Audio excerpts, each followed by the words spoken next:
Hello, আসসালামু আলাইকুম। Welcome to Fatiya blog. কে কেমন আছেন? আমি তো আলহামদুলিল্লাহ ভালো আছি। প্রতিদিন একটা নিউ ব্লগ শুরু করে দিলাম সকাল সকাল। তো আমি তো রোজা রাখতে পারি না অসুস্থর কারণে, আপনারা সবাই জানেন। তো এই তো সকালে উঠে নাস্তা খাচ্ছি, বাবা নাই। তো মা মেয়ে নাস্তা নিচ্ছি, এক মগ দুধ চা নিচ্ছি। অনেক দিন পর চা খাবো পরোটা দিয়ে। আজকে রুটি নিয়ে আসছি কিনা বাহিরিতে, আর ডাল ভাজি। তো মা মেয়ে এসে না খাবো। নাস্তা খেতে খেতে সকালে বুয়া চলে আসছে। তো চাদর টাদর পর্দাগুলো খুললাম, পর্দাগুলো খুইলে বুয়ারে ভিজাই দিছি। বুয়া ধুইতে আসছিল পর্দাগুলার। তো ঘরের আজকে টুকটাক কাজ করবো। তো বুয়া যাওয়ার পরে ফুলগুলো সব ধুইছি, একদম ধুলা ছিল। ধুয়ে তারপরে ফ্যানের নিচে রেখে দিচ্ছি, কারণ রোদ নাই আমার বাসা। এখানে শুকালে তারপরে এগুলো সব গুছাবো। তো আজকে যা কাজ আছে টুকটাক শেষ করব। তো এখানে যে বলতে বলতে দুপুর হয়ে গেছে। তো রান্না বসাই দিচ্ছি। এখানে হয়েছে পাঙ্গাস মাছ মাথা দিয়ে কলমি শাক দিয়ে রান্না করব।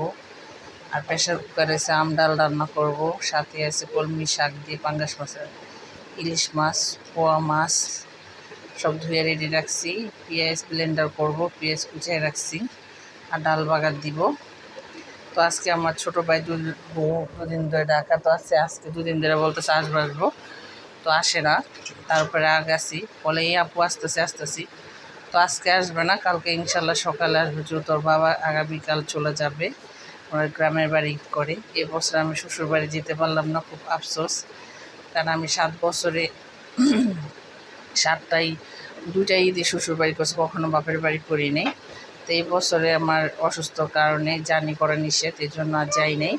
তো বাবা মেয়ে যাবে, এই যে বাবা যেতে চায় না, কারণ আমাকে খালি বাসায় রেখে যাবে না।